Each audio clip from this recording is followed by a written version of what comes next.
Há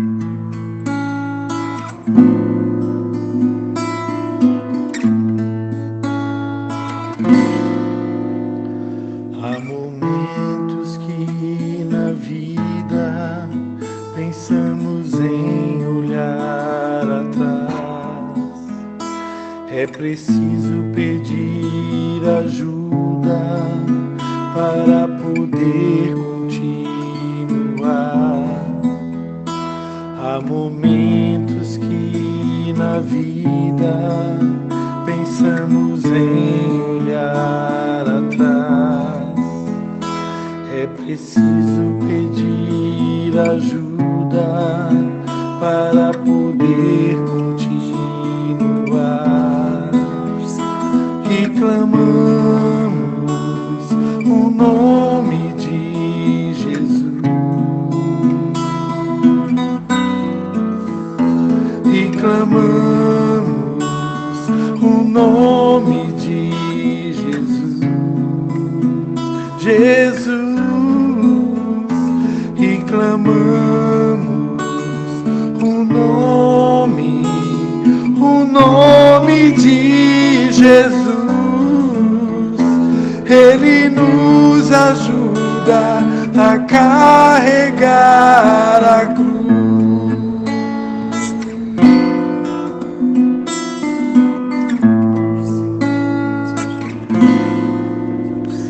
Há momentos que na vida pensamos em olhar atrás. É preciso pedir ajuda para poder continuar. Há momentos que na vida pensamos em olhar atrás. É preciso pedir ajuda para poder continuar. E clamamos o nome de Jesus. E clamamos o nome de Jesus. Jesus. E clamamos o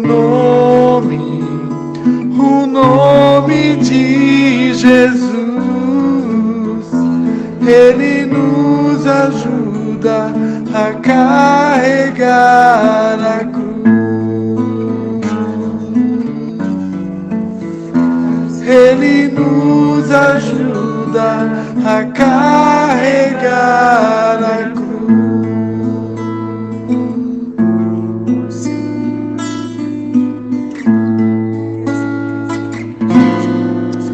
Oh Senhor Jesus, nós clamamos pelo Teu nome. Invocamos o Teu nome, Senhor, na certeza de que todo aquele que invocar o Teu nome será salvo, Senhor. Oh Deus, a última vez que nós nos reunimos, nós começamos a reunião, Pai, invocando o Teu nome. E nessa noite, mais uma vez, nós invocamos o Teu nome.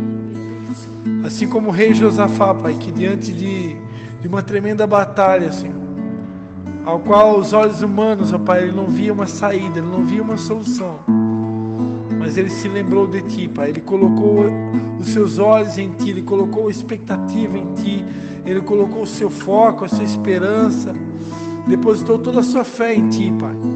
Ele elevou os seus olhos para Ti, Senhor.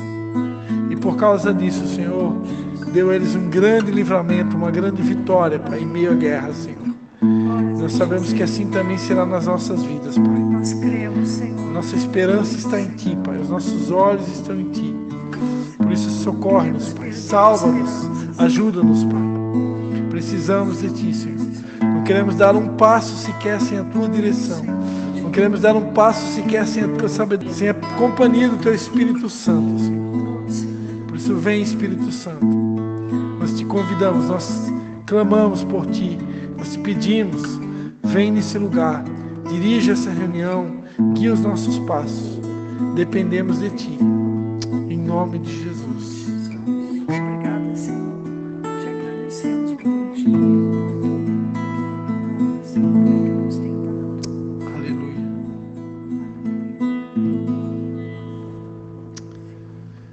Aleluia. Quem lembrava dessa música? Nunca mais tinha ouvido essa música. Tá? Nunca mais tinha ouvido. Eu também não. Essa. Tem uma música do É R.R. um Soares que é quase antigo. igual. É bem antigo esse louvor. Que eu tenho um CD e ele começa assim. Ah, é? Há momentos que na vida... Eu não sei quem. Há momentos que É na uma- vida é uma queremos moça que voltar canta. para trás. Ele canta, só que daí depois... E há mesmo momentos na vida que a gente acha que vai voltar para trás. Você acha que não vai Mas a aguentar? esperança tem que estar na frente. Acha que não vai aguentar o peso da cruz, né? Hoje Deus me deu a direção de editar um vídeo de um culto nosso aqui de 6 de janeiro de 2019. E não sei se alguém viu. E no final da palavra eu falei sobre a importância de ter amigos íntimos, né? Amigos verdadeiros, né? Eu falei sobre os amigos de infância e tal. Aquele amigo mesmo que tu pode desabafar e contar os teus problemas, as tuas falhas, as tuas dificuldades, as tuas limitações, que ele não vai te acusar, não vai te condenar de nada, não vai te julgar, ele simplesmente é teu amigo. E como é teu amigo, ele vai poder te ouvir, vai poder te aconselhar, te orientar. Né? Então é uma palavra muito abençoada, né? E no final da mensagem eu cantei uma música que a gente cantava há anos atrás. O nome da música fala A Vitória é do Povo de Deus.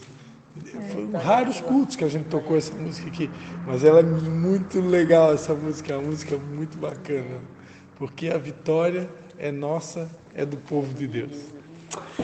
Amém. Glórias a Deus.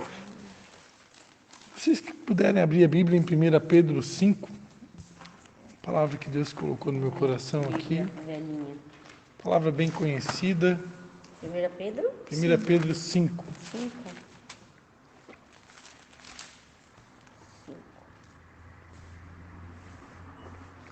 Palavra bem conhecida, mas algo ainda que Deus falou comigo durante o dia de hoje. Deus me lembrou, né, sobre a simplicidade do Evangelho, né? Tem um texto de Paulo, não sei se eu vou conseguir achar aqui agora, porque eu não vim, não estava preparado para falar sobre isso, mas eu acho que é 2 Coríntios aqui, é 2 Coríntios 11, 2 Coríntios 11, né? No versículo 2 Coríntios 11, 3. 2 Coríntios 11, 3. Paulo escrevendo aos Coríntios, ele vai dizer, né?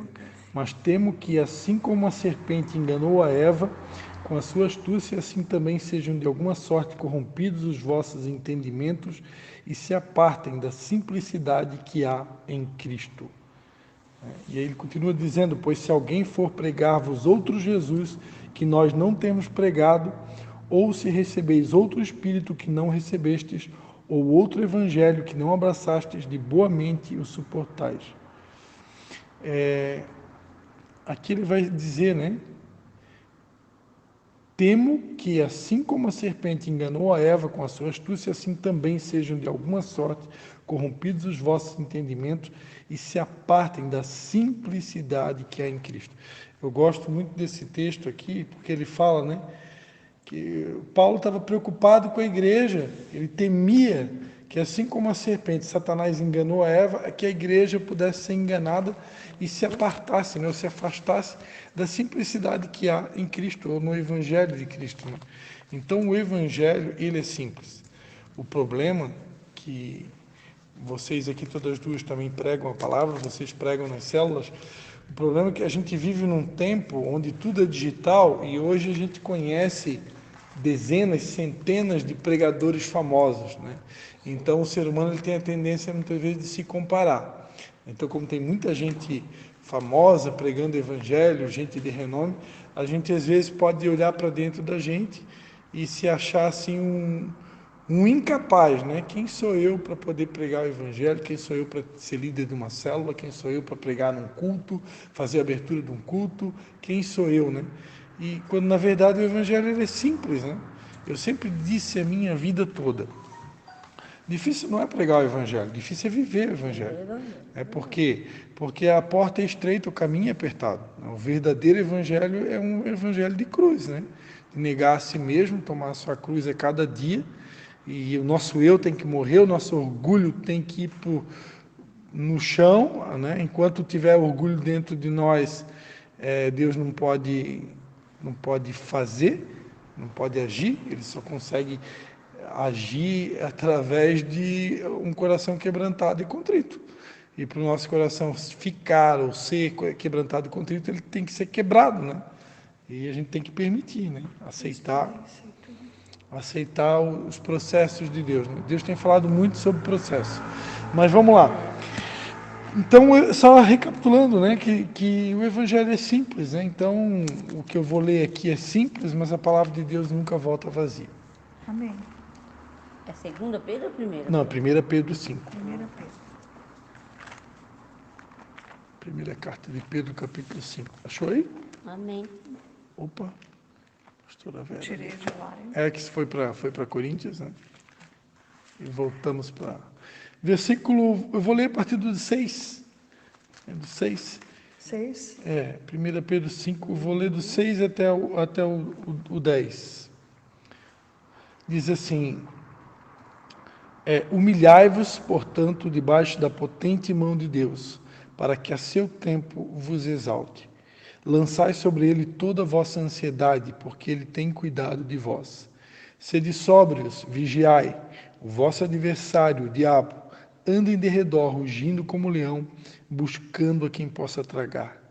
Resisti-lhe firmes na fé, sabendo que os mesmos sofrimentos estão se cumprindo entre os vossos irmãos no mundo.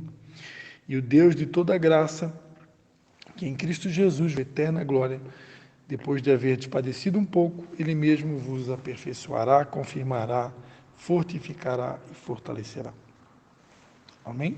Amém.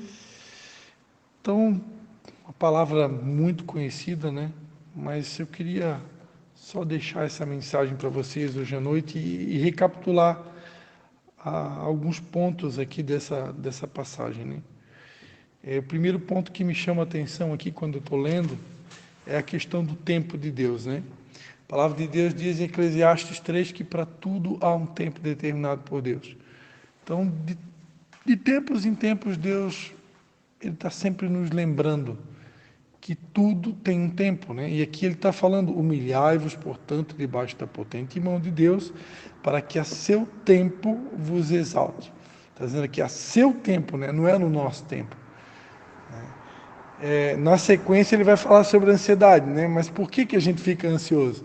A gente fica ansioso normalmente por quê? Porque a gente quer as coisas no nosso tempo, né? E o texto está dizendo, a seu tempo, né? Então é no tempo dele. Então nós sabemos, nesse ano, o tema que Deus nos deu, né? Minha geografia, território da promessa. Então, se é a nossa geografia o território da promessa, é porque realmente tem promessas para nossas vidas, né? Eu ministrei no culto sobre a promessa de uma terra que emana leite e mel. Então, Deus é um Deus de promessas. A Bíblia inteira fala sobre as promessas de Deus, né? Então, são inúmeras promessas. E, além das promessas, Deus nos dá sonhos, né? Nos dá sonhos, Ele gera sonhos dentro de nós. Se nós estivermos conectados com Deus, de bem com Deus, nós temos sonhos, né? Se a gente parou de sonhar, alguma coisa está errada. Então, tanto as promessas como os sonhos são coisas que Deus nos dá. E o detalhe é que, às vezes, nós somos estimulados a crer que esses sonhos, essas promessas, vão se concretizar ou vão se cumprir num tempo diferente do tempo de Deus. E, geralmente, quando isso acontece, a gente se frustra, né? Um texto que eu tenho citado, de vez em quando a gente cita naquele texto que fala que a promessa adiada faz adoecer o coração, né? Então, na verdade, não existe uma promessa adiada, né? Porque tudo tem um tempo determinado por Deus. Agora, que eu creio que o autor, quando ele usou essa expressão, se eu não me engano foi Salomão, que ele quis dizer o seguinte, né? Que quando você cria uma expectativa de alcançar um sonho, uma promessa num tempo que ele não se cumpre, isso faz doer o coração. E é real, né? É real. Quando a gente cria uma expectativa muito grande acerca de um sonho, de uma promessa, que a gente quer tanto aquilo e parece que ela nunca chega, isso realmente adoece.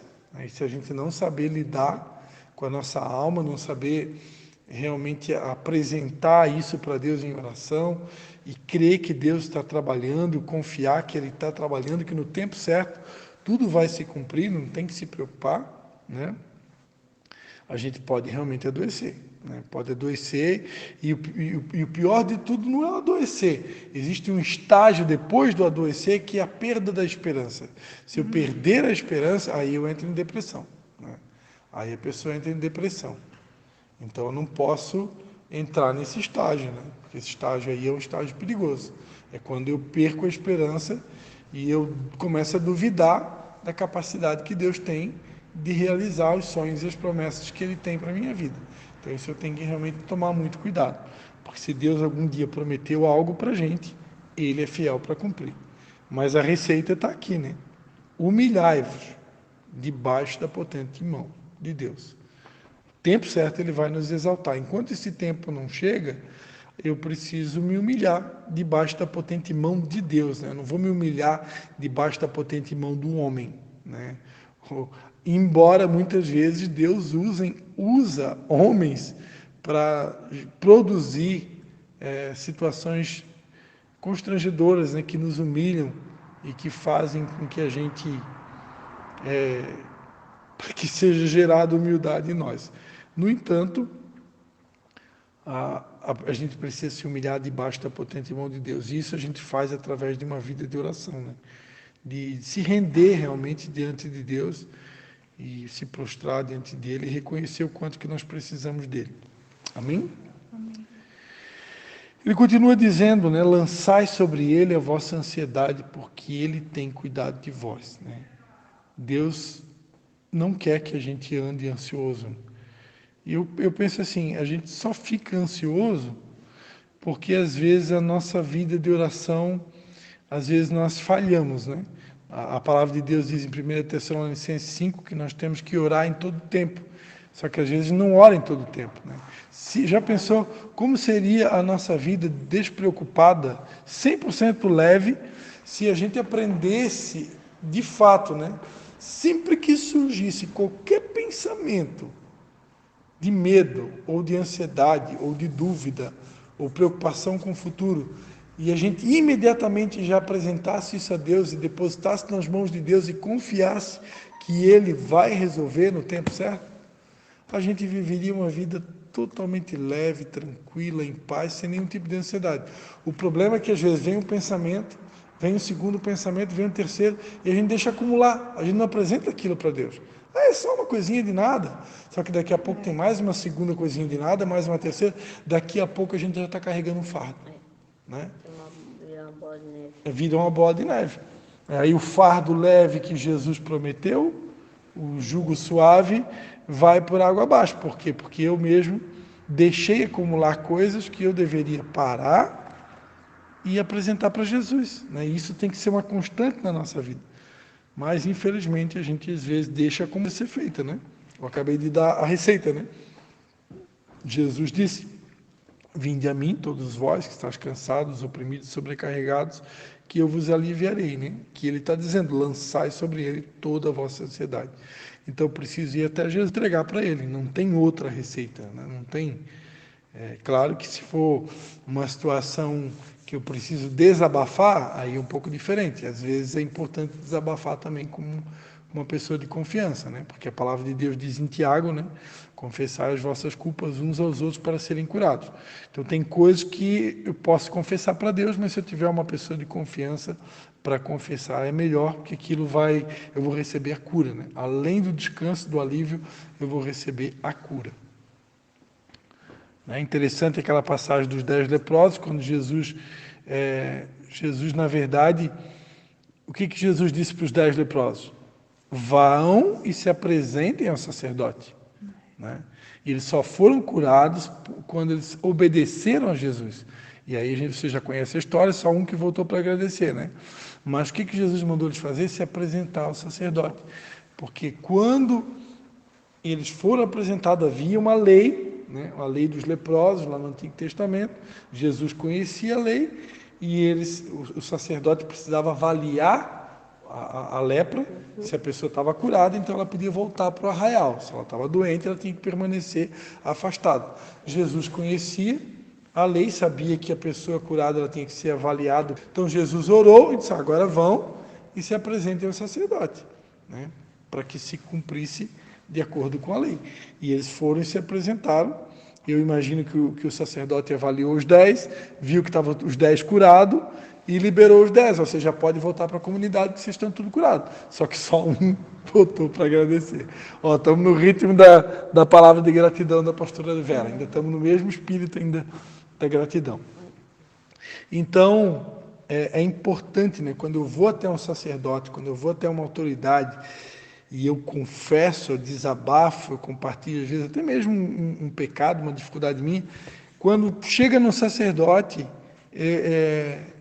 eu estanco, é como se fosse uma hemorragia, né? Ali é estancado o problema. Porque enquanto eu não falo com a pessoa certa, aquele problema está ali, né? Ele não foi, é como uma ferida que não foi estancada.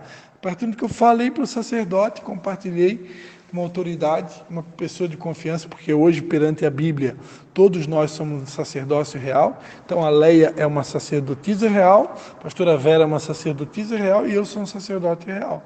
Embora a Leia, por exemplo, aqui não tenha título de pastora, mas perante a Bíblia, nós somos povo santo, sacerdócio real, né? Aqui em 1 Pedro 2,9, né? Geração eleita, sacerdócio real, nação santa, povo adquirido, para que anuncieis a grandeza daquele que vos chamou das trevas para a sua maravilhosa luz. Antes não erais povo, mas agora sois povo de Deus. Antes não tinha alcançado misericórdia, mas agora alcançaste misericórdia. Então todos nós, na nova dispensação, agora nova aliança, todos nós somos sacerdotes, né? Na antiga aliança existia o sumo sacerdote e os sacerdotes. Agora na nova aliança, todos somos sacerdotes. Então, embora eu, por exemplo, sou pastor de vocês, a minha esposa é pastora, mas, por exemplo, todos nós três aqui somos sacerdotes. Então, se a Leia quiser se sentir à vontade para desabafar algo dela particular com a pastora Vera, é uma sacerdotisa. E vice-versa, né? Agora, é preciso escolher a pessoa certa, né? Porque desabafar algumas coisas íntimas com qualquer pessoa é muito perigoso. Eu só... Isso entra o vigiar. Porque infelizmente não dá para confiar em todo mundo, né? A palavra de Deus diz no Salmo 118:8, né? O meio da Bíblia, né? É melhor confiar em Deus do que no homem. Então, não dá para viver desconfiando de todo mundo. Eu vou ter que confiar nas pessoas, senão eu não consigo viver nessa terra. Mas eu tenho que saber com quem que eu me abro. Mas eu preciso me abrir. Nem todos guardam. E uma coisa que nós que somos aqui, vamos dizer assim, rato de igreja, né? Uma coisa que acontece, um dos maiores problemas que acontece na igreja, desde que a igreja é igreja, é as pessoas terem coisas para desabafar, que elas acabam desabafando com as pessoas erradas. Aí vira fofoca e isso gera um transtorno terrível, né? Porque no mundo já é do maligno, então já vira fofoca mesmo. Eles gostam de uma fofoquinha, né? Então... Não, se for contar para alguém que não é nascido de novo, aí o problema... Aí vira uma bola de neve. Vira uma bola de neve e as consequências às vezes são terríveis. Então aí sofre as consequências, né? Porque não vigiou, né? Vigiar. Vocês já estão no assunto do versículo 8, né? E o versículo, depois de lançar a ansiedade, o versículo 8 está falando, né? Sede sóbrios, vigiai, o vosso adversário, o diabo, anda de redor rugindo como leão. Então, eu já devo ter comentado com vocês, mas algo que Deus tem falado comigo, né? Sobre esse versículo, né? Vigiai. Esse vigiar, ele tem duas conotações. Primeiro, vigiar no sentido de estar alerta, vigilante, atento, porque a qualquer momento a provação pode chegar, a tentação pode chegar a qualquer momento, eu nunca sei de onde que ela vai vir, como que ela vai vir. Ser sóbrios e vigilantes. Então, eu tenho que estar o tempo todo atento, né? Um atalaia tem que estar o tempo todo vigilante. Mas esse vigiar, ele também tem um segundo significado, que é estar sensível ao Espírito Santo, porque tem noites, tem dias que o próprio Espírito Santo nos chama para orar. Isso pode acontecer de madrugada, pode acontecer de repente eu até ficar a noite toda acordado mesmo. Pode acontecer, o Espírito Santo me chamar, e isso é uma vigília, né? A gente sabe que na época de Jesus, por exemplo, existiam várias vigílias, né? Que são várias partes da noite, e Jesus, muitas vezes, ele fazia a famosa vigília. Então, eu preciso estar sensível. Se o Espírito Santo me chamar para uma vigília, eu tenho que estar disposto a ficar acordado o número de horas que for necessário, porque às vezes o que acontece? No dia seguinte vai vir uma provação, e esse tempo que Deus me chama para vigiar é o tempo que Ele vai me preparar para suportar o que vem no dia seguinte. Se eu não estou atento e eu simplesmente ignoro o Espírito Santo e eu vou dormir, no horário que é para mim estar vigiando, lendo a Bíblia, orando, buscando a Deus, aí no outro dia vem a prova, eu não estou preparado e eu me quebro todinho, né? Então esse vigiar, ele tem pelo menos esses dois significados. E ele continua dizendo, né, que o nosso adversário, é bom lembrar que o nosso adversário não são pessoas de carne e sangue, né? Nosso adversário é o diabo, e que ele está rugindo como um leão, embora ele não é o leão, mas ele está o tempo todo ali, só esperando uma brechinha nossa para nos destruir, né? Ele veio para roubar, matar e destruir, essa é a função dele. E lembrando, claro, que ele não vai poder fazer nada na nossa vida se a gente não der brecha, né? Mas se a gente der brecha, se prepara, né? Porque aí não tem moleza. Ele tenta, né? E o conselho de Pedro é resistir-lhe firmes na fé, sabendo que os mesmos sofrimentos estão se cumprindo entre os vossos irmãos no mundo. Recentemente a gente viveu essa situação da pandemia, né, que ainda não terminou totalmente. Graças a Deus aqui em Santa Catarina fomos liberados da máscara, né, mas a pandemia ainda é uma realidade mundial. E é o que está dizendo aqui, né? Os mesmos sofrimentos estão se cumprindo entre os vossos irmãos no mundo. Então aqui traz uma lição interessante, que a gente às vezes, quando a gente está passando por uma prova, a gente acha que é só nós que estamos passando a prova, né? E aqui ele está dizendo, os mesmos sofrimentos estão se cumprindo entre os vossos irmãos no mundo. Ou seja, a mesma prova, as mesmas provas, os mesmos desafios, as mesmas lutas, as mesmas adversidades que nós estamos enfrentando aqui. Os nossos irmãos que estão espalhados no mundo estão passando as mesmas coisas. E alguns deles estão passando piores do que as nossas, né? Muito maiores. De vez em quando a gente acaba se esbarrando com alguém que compartilha uma espécie de depoimento e tal, e a gente acaba ficando humilhado diante de tantas provas que alguns irmãos passam realmente ao longo do mundo, e as nossas às vezes se tornam pequenas, perto do que alguns já passaram e alguns estão passando, né? Então eu creio que Deus permite a gente ter acesso, né, a essas notícias, justamente para a gente não achar que a gente é a última Coca-Cola, e que a gente quer, para a gente achar que é só a gente que sofre, achar que é só a gente que passa perseguição, tribulação, luta, né? A gente não está num quadradinho de vidro que é só nós. E eu interpreto essa questão aqui de resistir o diabo como resistir o pecado, né? Resistir o diabo, para mim, é resistir o pecado. Porque, na verdade, o diabo, claro, a Bíblia diz que ele se transfigura no anjo de luz, né?